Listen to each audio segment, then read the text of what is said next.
facts. No, actually, The Michael, truth of the matter is you embolden the enemy when you tell the enemy that 100 soldiers were killed.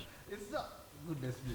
The enemy knows. What about the families of these 100 soldiers, who some of them still don't know where their loved ones are? They can be told privately. let me like I you. explained during the last show, let the government reach out to those families in private and explain to them. Tell them. No, please. I really need to respond to It this. doesn't mean Number much one, when the media fact actually is, hype the story and start pushing a very, very thin story angle. I don't understand how keeping the truth will help. But anyway, let me hear Gathara, then come to you, Mondakilemi. The media is running right now with the over 100 figure. Where did they get it? Do you know the first people to say over 100 were Al-Shabaab? They know. They know how many Kenyans they are holding captive. They are not, I'm not denying the fact that the Al-Shabaab knows. The idea that Crispus is pushing is that we are hiding this information from the Al-Shabaab. That is not true. It is not. Secondly, that is what we call. Let me finish one at a time, please. When they're talking about pangas being hidden and where your wife sleeps, they're saying we shouldn't be telling enemy where our weaknesses are.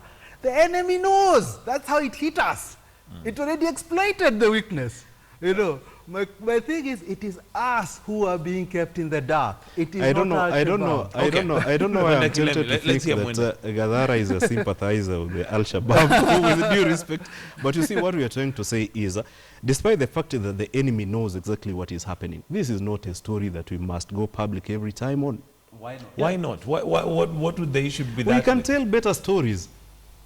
So does that leave us in a position where we keep the truth? Isn't that what we're there for? Oh, wow. You see, I agreed with everything that you said during that day. What I did not agree with is the fact that the media was trying to push a single storyline, asking government every day how many soldiers were killed.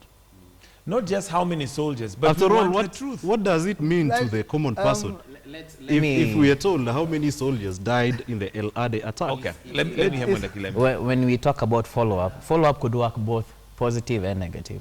As he's saying, we don't know what's happened with the police ever since attacks happened, or with the president. Maybe these families have been approached. Maybe they have been told everything's going to be okay. Maybe things are happening. But because there's no follow-up, we don't know. It doesn't always have to mean that because there's no follow-up, it's all doom and gloom. It could actually mean it's positive. And there are circumstances when you don't need to report on what's going on when it's national security. We talk about the government not doing anything. Are you telling me, Gathara, you don't see any change ever since Uhuru took office and now in terms of feeling more secure? Do you feel less secure now? No, I have to say this. Well, you're going against the majority of Kenyans because they feel more secure now than they did 3 years ago. I've got to say this. Before Westgate, we were very secure. We felt very secure. This is my point. Is you're only secure till the next attack. And for us, I mean, the question isn't just about the numbers. To be quite honest, I think you're really poo-pooing what's an important issue. A whole company of Kenyan soldiers was overrun, of KDF was overrun by the Al-Shabaab. We should really be asking, how could that happen? There's not enough information out there for us to have valid argument about this. There's not enough information that we're being given. If you go out and read, and see what Shabab is speaking about, see what journalists who've written about this there is lots of information that's out there. In fact, take even, what's his name? Mothefe, the general, you take what is given you. If you put all these sources together, a pretty dire picture starts coming up. Now, the thing is, why it's not being discussed is not national security. It is accountability. This is the thing government is afraid of. It's afraid of you standing up and saying, how could we allow over 100 soldiers to die? Who is responsible for that? Whose head will roll? Those are the questions government doesn't want asked. That is why it doesn't give you information. It is not to protect you. Okay. Just to finish up with one quick comment. You cannot trust Al-Shabaab when it comes to information regarding that because they have their own agenda. Of course, they've got their own agenda. So you don't mention them in this argument. Did you see it's interesting. Did you see the clip that KTN ran the other day. I think it was on the backstory to Adde, supposedly. Almost half of it was pictures from Al-Shabaab. So this idea that we shouldn't listen to what Al-Shabaab say, or we should only take it when it is something that we want to hear. Okay. You know, evidently there's a lot of information that needs to be followed up on Adde, and I think we are all agreeing in one way or the other that there has not been efficient and good follow-up. In that case. So I want us to wind up, but as we wind up, it's been a while since we looked at international coverage, and this would be to do with the US elections that are coming up. Wenda Kilemion, on what you think on the coverage so far and what is happening. Very briefly, because we're winding up. I think we could learn lessons in terms of politics from the American, what's going on over there, because we like to think that, that our leaders are exploitive when it comes to politics. But if you look at the leading Republican nominee, or to-be nominee, Trump, he's extremely divisive in his language. And according to him, Obama has done nothing. And things are just going from worse to worse. So it kind of puts our politics in perspective. Okay. It paints a different picture of politics worldwide. Yeah. Crispus? Fair enough. Today morning, watching CNN, the latest primaries, the Hampshire caucus. The Hampshire primary. I want to point out one thing, that we've not given the elections in the US enough attention, probably because of one or two things. One of them could be, what does it mean to Kenyans?